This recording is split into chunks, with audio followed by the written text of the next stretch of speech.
नमस्कार, ये आकाशवाणी शिमला है। अब आप प्रभा शर्मा से कोविड-19 पर विशेष समाचार सुनिए। देश कोविड टीकाकरण अभियान के अंतर्गत 150 करोड़ टीके लगाने की दिशा में निरंतर आगे बढ़ रहा है। कोरोना वायरस का नया वेरिएंट मिलने से चिंताएं बढ़ी हैं। इसे देखते हुए श्रोताओं से हमारी अपील है कि यथाशीघ्र दोनों टीके लगवाएं और अन्य लोगों को भी टीके लगवाने के लिए प्रेरित करें। कृपया 3 सरल उपायों का पालन करें। मास्क लगाएं, 2 गज की सुरक्षित दूरी बनाए रखें, हाथ और चेहरा साफ रखें। कोविड से संबंधित किसी भी जानकारी और मार्गदर्शन के लिए राष्ट्रीय हेल्पलाइन नंबर 011-2397-8046 और 1075 पर संपर्क करें। प्रधानमंत्री नरेंद्र मोदी ने हिमाचल के सभी पात्र लोगों को कोविड वैक्सीन की दूसरी खुराक देने में देश का पहला राज्य बनने पर मुख्यमंत्री जयराम ठाकुर को बधाई दी है। एक ट्वीट में उन्होंने कहा है कि कोविड के खिलाफ लड़ाई में हिमाचल वासियों ने पूरे देश के सामने एक अनुकरणीय उदाहरण पेश किया है और लोगों का यही जज्बा इस लड़ाई में न्यू इंडिया को नई ताकत देगा। मुख्यमंत्री जयराम ठाकुर ने एक ट्वीट के माध्यम से प्रधानमंत्री का आभार जताते हुए कहा है कि उनके ऊर्जावान नेतृत्व व मार्गदर्शन से ही हिमाचल की जनता ने ये उपलब्धि हासिल की है। देश में कोविड-19 से स्वस्थ होने की दर बढ़कर 98.36% हो गई है।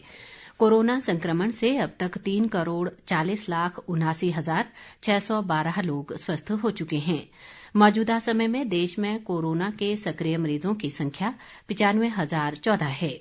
देश में कोरोना संक्रमितों की कुल संख्या 3,46,48,383 तक पहुंच गई है। संक्रमण से अब तक देश भर में 4,73,757 लोगों की मौत हो चुकी है। बीते 24 घंटों के दौरान देश में 6,822 नए मामलों की पुष्टि हुई है। आईसीएमआर के अनुसार देश भर में अब तक 64,94,47,014 लोगों की कोरोना जांच की जा चुकी है। पिछले 24 घंटों के दौरान 10,79,384 कोविड नमूनों की जांच की गई। अभी तक देश भर में 1,28,76,10,590 लोगों को टीका लगाया जा चुका है। प्रदेश में कल कोरोना संक्रमण के 112 नए मामले सामने आए हैं। इनमें से मंडी जिले में सबसे अधिक 54 मामलों की पुष्टि हुई है, जबकि कांगड़ा में 27, हमीरपुर में 13, शिमला में 9, ऊना में 4, बिलासपुर में 3 और चंबा व सोलन में एक मामला सामने आया है। इस दौरान 90 लोग संक्रमण से स्वस्थ भी हुए हैं।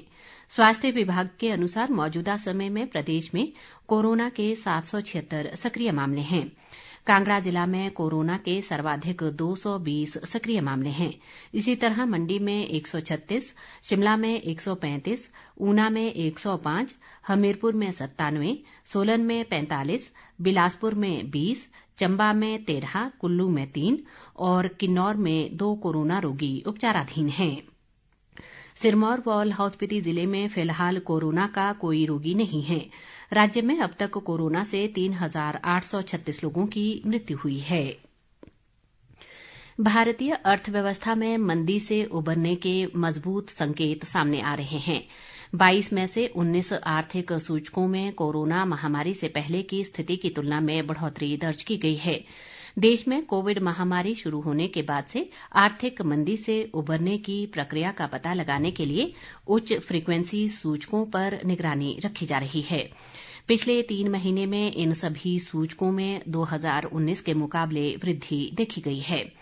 ई वे बिल्स, सामान का निर्यात, कोयला उत्पादन, रेल माल परिवहन, उर्वरक बिक्री, ईएमआई सेवा, बिजली खपत, ट्रैक्टर बिक्री, सीमेंट उत्पादन, बंदरगाहों से माल की आवाजाही, ईंधन खपत, सामान की हवाई आवाजाही जैसे क्षेत्रों में कोरोना से पहले की स्थिति की तुलना में काफी बढ़ोतरी हुई है। आंकड़ों से संकेत मिलता है कि अर्थव्यवस्था में मंदी न केवल पूरी तरह खत्म हो चुकी है बल्कि आर्थिक विकास तेज रफ्तार से बढ़ रहा है। वर्ष 2021-22 की दूसरी तिमाही के लिए हाल ही में जारी सकल घरेलू उत्पाद के लिए अनुमानों से भी पुष्टि हुई है कि 8.4% की उत्पादकता दर 2019-20 की दूसरी तिमाही के मुकाबले ऊंची है। इसके साथ ही ये समाचार बुलेटिन समाप्त हुआ। नमस्कार।